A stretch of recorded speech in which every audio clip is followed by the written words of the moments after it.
Chapter 23.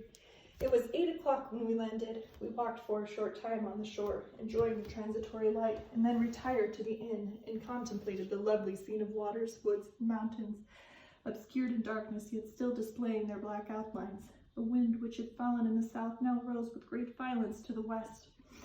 The moon had reached her summit in the heavens and was beginning to descend. The clouds swept across it swifter than the flight of the vulture, and dimmed her rays while the lake reflected the scene of the busy heavens, rendered still busier by the restless waves that were beginning to rise. Suddenly, a heavy storm of rain descended. I had been calm during the day, but so soon as night obscured the shapes of objects, 1,000 fears arose in my mind. I was anxious and watchful, while my right hand grasped a pistol, which was hidden in my bosom. Every sound terrified me, but I resolved that I would sell my life dearly and not shrink from the conflict until my own life or that of my adversary was extinguished. Elizabeth observed my agitation, and for some time, in timid and fearful silence, but there was something in my glance which communicated terror to her, and trembling, she asked, "What is it that agitates you, my dear? Victor, what is it you fear?" "Oh, peace, peace, my love," replied I. "This night and all will be safe, but this night is dreadful, very dreadful." I passed an hour in this state of mind, when suddenly I reflected how fearful the combat which I momentarily expected would be to my wife, and I earnestly entreated her to retire, resolving not to join her until I had obtained some knowledge as to the situation of my enemy. She left me, and I continued some time walking up and down the passages of the house and inspecting every corner that might afford a retreat to my adversary. But I discovered no trace of him, and was beginning to conjecture that some fortunate chance had intervened to prevent the execution of his menaces, when suddenly I heard a shrill and dreadful scream. It came from the room in which Elizabeth had retired. As I heard it, the whole truth rushed into my mind. My arms dropped. The motion of every muscle and fiber was suspended. I could feel the blood trickling in my veins and tingling in my extremities of my limbs. This state lasted but for an instant. The scream was repeated, and I rushed into the room. Great God, why did I then not expire? Why am I here to relate this destruction of best hope in the purest creature on earth? She was there, lifeless and inanimate, thrown across the bed, her head hanging down, and her pale and distorted features half covered by her hair. Everywhere I turn, I see the same figure, her bloodless arms and relaxed form flung by the murderer on its bridal bier. Could I behold this and live? Alas, life is an obstinate and clings closest where it is most hated. For a moment only did I lose recollection. I felt senseless on the ground. When I recovered, I found myself surrounded by people of the inn. Their countenances expressed a breathless terror, but the horror of others appeared only as a mockery, a shadow of the feelings that oppressed me. I escaped from them to the room where I lay the body of Elizabeth, my love, my wife, so lately living. So dear, so worthy, she had been moved from the posture in which I had first beheld her, and now she lay, her head upon her arm, with a handkerchief thrown across her face and neck. I might have supposed her asleep. I rushed toward her and embraced her with ardor, but the deadly languor and coldness of the limbs told me that what I now held in my arms had ceased to be the Elizabeth whom I had loved and cherished. The murderous mark of her fiend's grasp was on her neck, and the breath had ceased to issue from her lips. While I still hung over her in agony of despair, I happened to look up. The windows of the room had before been darkened, and I felt a kind of panic on seeing the pale yellow light of the moon illuminate the chamber. The shutters had been thrown back, and with sensation of horror not to be described, I saw at the open window a figure of most hideous and most awkward. A grin was on the face of the monster. He seemed to jeer, as with his fiendish finger he pointed toward the corpse of my wife. I rushed toward the window, and drawing a pistol from my bosom, fired. But he eluded me, leaped from his station, and running with swiftness of lightning, plunged into the lake. The report of the pistol brought a crowd into the room. I pointed to the spot where he had disappeared, and we followed the track with the boat's nets we cast. But in vain. After passing several hours, we returned hopeless, most of my companions believing it to have been a form of conjured up in my fancy. After having landed, they proceeded to search the country, parties going in different directions among the wood and vines. I attempted to accompany them and proceeded a short distance from the house, but my head whirled around, my steps were like those of a drunken man. I fell at last in a state of utter exhaustion, a film covering my eyes, and my skin was parched with heat of fever. In this state, I was carried back and placed on bed. Hardly conscious of what had happened, my eyes wandered around the room as if to seek something that I had lost. After an interval, I arose, and, as if by instinct, crawled into the room where the corpse of my beloved lay. There was a woman weeping around. I hung over it and joined my sad tears of theirs. All this time, no distinct idea presented itself to my mind, but my thoughts rambled to various subjects, reflecting confusedly on my misfortunes of their cause. I was bewildered in a cloud of wonder and horror, the death of William, the execution of Justine, the murder of Clerval, and lastly, my wife. Even at the moment, I knew not only my only remaining friends were safe from the malignity of the fiend, my father even now might be writhing under its grasp, and Ernest might be dead at his feet. This idea made me shudder and recalled me into action. I started up and resolved to return to Geneva all possible speed. There was no horses to be procured, and I must return by the lake. But the wind was unfavorable, and the rain fell in torrents. However, it was hardly morning, and I might reasonably hope to arrive by night. I hired men to row, and took an oar myself, for I had always experienced relief from mental torment and bodily exercise. By the overflowing misery I now felt, and the excess of agitation that I endured rendered me incapable of any exertion. I threw down the oar, and leaning my head upon my hands, gave way to every gloomy idea that arose. If I looked up, I saw scenes which were familiar to me in my happier time, and which I had contemplated but the day before in the company of her who was now but a shadow and a recollection.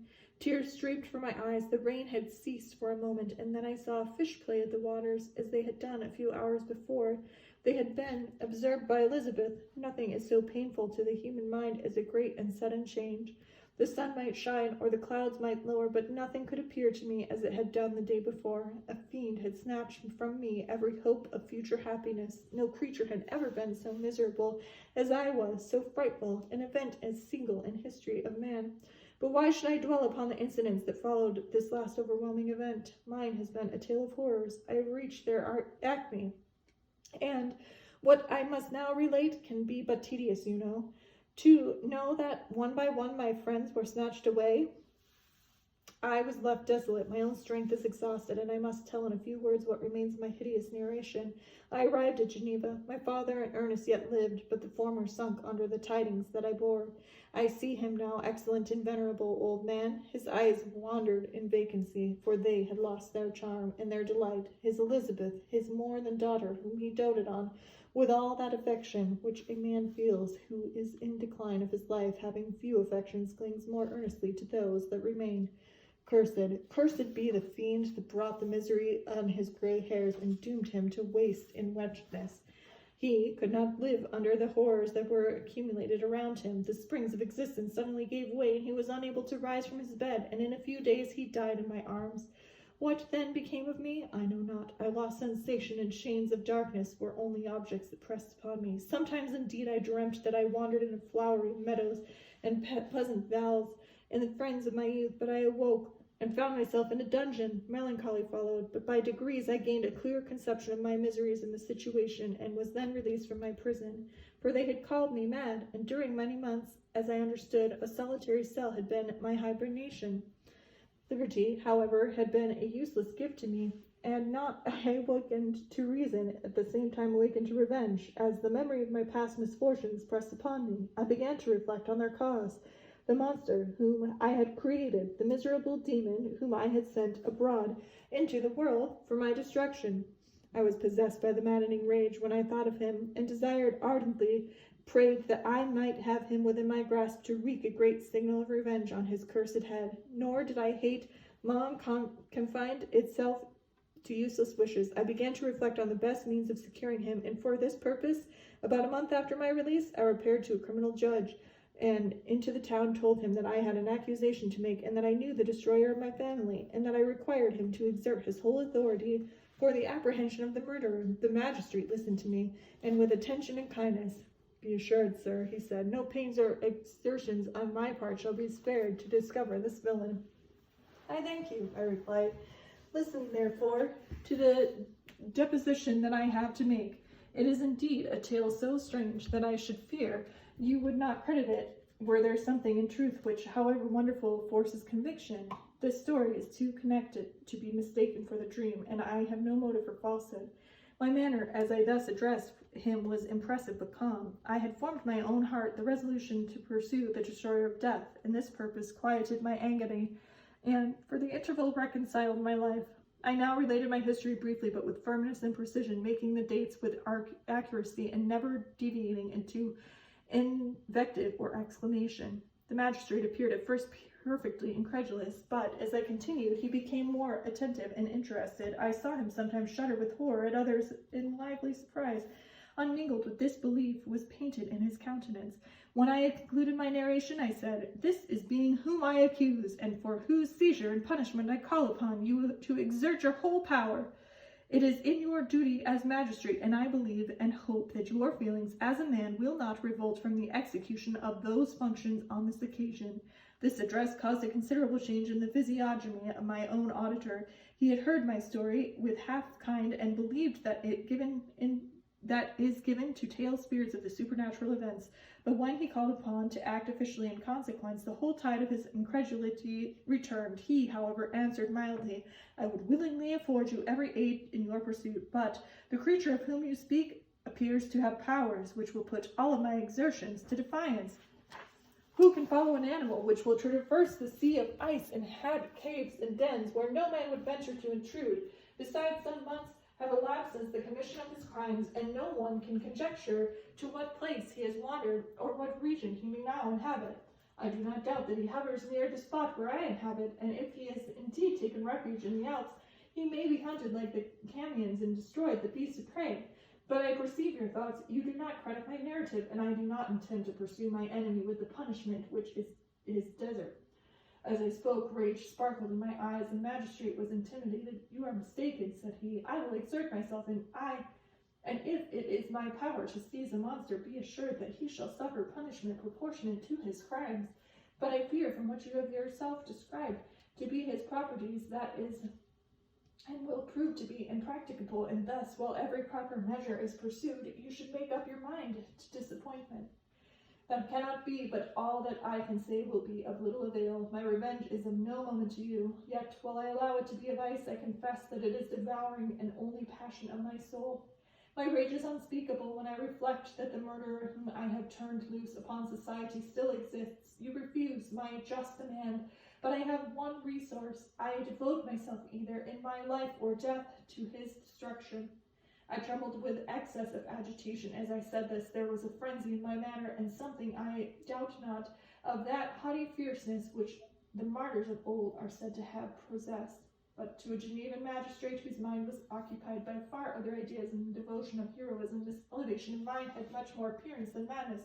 He endeavored to soothe me as a nurse does a child, and reverted to my daily effects of delirium. "Man," I cried, "how ignorant art thou! In thy pride of wisdom cease. You know not what it is you say." I broke from the house, angry and disturbed, and retired to meditate on some other mode of action.